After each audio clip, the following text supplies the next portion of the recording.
دوستو، کیا بلوچستان بھی بنگلہ دیش کی طرح پاکستان سے الگ ہو جائے گا؟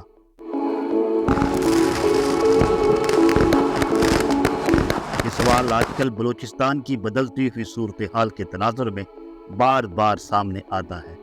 جیسے آج ڈاکٹر ماہرنگ بلوچ، جسے ٹائم میگزین نے 100 بااثر ترین شخصیات میں شامل کر لیا ہے، بلوچستان میں بڑے بڑے جلسے کر رہی ہیں۔ ویسے ہی ٹھیک 55 سال پہلے شیخ مجیب الرحمان مشرقی پاکستان میں عوام کے لیڈر بن کر ابھر رہے تھے۔ تاریخ کے صفحات پلٹیں تو یہ احساس ہوتا ہے کہ یہ کہانی ایک مرتبہ پھر خود کو دہرا رہی ہے۔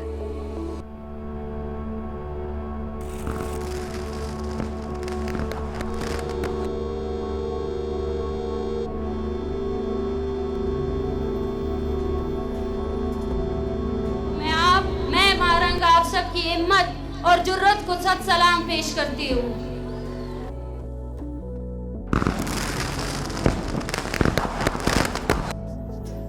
بنگلہ دیش کی آزادی سے پہلے بھی یہی حال تھا۔ مشرقی پاکستان میں عوامی ناراضگی، معاشی استحصال اور ریاست کی بے اعتنائی۔ لیکن کیا بلوچستان کی کہانی واقعی بنگلہ دیش سے مماثلت رکھتی ہے، یا پھر بلوچستان کا معاملہ کہیں زیادہ پیچیدہ اور پرانا ہے؟ آئیے ہم تاریخی اوراق پلٹتے ہیں اور اس کہانی کو آغاز سے سمجھنے کی کوشش کرتے ہیں۔ 1947 میں برطانوی سامراج کا سورج ہندوستان میں غروب ہو رہا تھا۔ اس وقت بلوچستان کے لیے ایک نیا چیلنج کھڑا تھا۔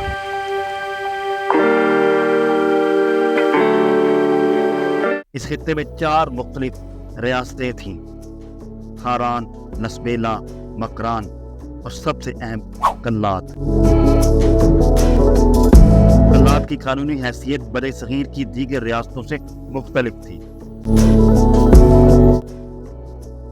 1876 کے ایک معاہدے کے تحت کلات کو داخلی خود مختاری حاصل تھی اور برطانوی مداخلت سے بھی آزاد تھا۔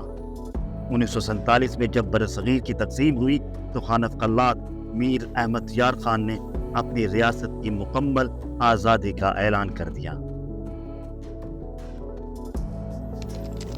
15 اگست 1947 کو کلات نے اپنی آزادی کا جب اعلان کر دیا تو قائد اعظم محمد علی جناح نے ان کی آزادی کو تسلیم کیا اور اس کے احترام کرنے کا وعدہ بھی کیا۔ لیکن یہ آزادی زیادہ دیر برقرار نہ رہ سکی۔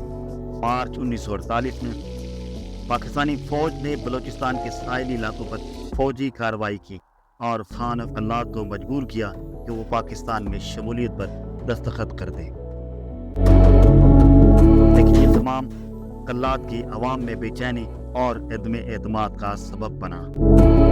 خانف کلات کے بھائی پرنس کریم نے بغاوت کا اعلان کر دیا اور پھر وہ افغانستان چلا گیا، جہاں سے اس نے منظم بغاوت کا آغاز کر دیا۔ یہ بغاوت 1948 سے لے کر آج تک مختلف ادوار میں جاری ہے۔ تو یہاں ہم اس کے اداروں کے خلاف لڑ رہے ہیں، جتنے بھی اس کے انتظامی ادارے ہیں، چاہے پولیس ہے، کوئی اور ادارے ہیں جو اس لوٹ مار میں اس کو تقویت دے رہے ہیں، جو اس کی طاقت کو بڑھا رہے ہیں، ہم ان کو کمزور کر رہے ہیں۔ بلوچ قوم پرستی کی تحریک نے وقتاً فوقتاً زور پکڑا، لیکن ہر بار ریاست کی طاقت کے ذریعے اسے دبانے کی کوشش کی گئی، مگر یہ مزاحمت آج بھی جاری ہے اور بلوچ قوم پرستوں کا کہنا ہے کہ ان کا حق خود ارادیت چھینا گیا ہے۔ بلوچستان جو قدرتی وسائل سے مالا مال ہے، گیس، تیل، تانبا اور سونے کے بڑے بڑے ذخائر یہاں پائے جاتے ہیں۔ ایک اندازے کے مطابق تانبے اور سونے کے دنیا کے بڑے خزانے اسی علاقے میں واقع ہیں۔ پاکستان کی کل گیس کی پیداوار کا 40% حصہ صرف بلوچستان سے آتا ہے، مگر بلوچ عوام کو یہ شکایت ہے کہ ان کے وسائل کا فائدہ انہیں نہیں ملتا اور وہ غربت و پسماندگی کی زندگی بسر کر رہے ہیں۔ پاکستانی تو کوئی قوم نہیں ہے، اب ہمیں زبردستی کیوں کوئی پاکستانی بنا رہے ہیں اور بنا کے ہمارے وسائل کو لوٹنا چاہتے ہیں؟ تو یہاں ہم اس کے اداروں کے خلاف لڑ رہے ہیں۔ یہی احساس محرومی بلوچ جواب کو اپنے حق کے لیے بغاوت پر ابھارتا ہے اور آج بلوچستان میں علیحدگی کی تحریکیں ایک مرتبہ پھر شدت اختیار کر چکی ہیں۔ بلوچ لبریشن آرمی جیسے گروپ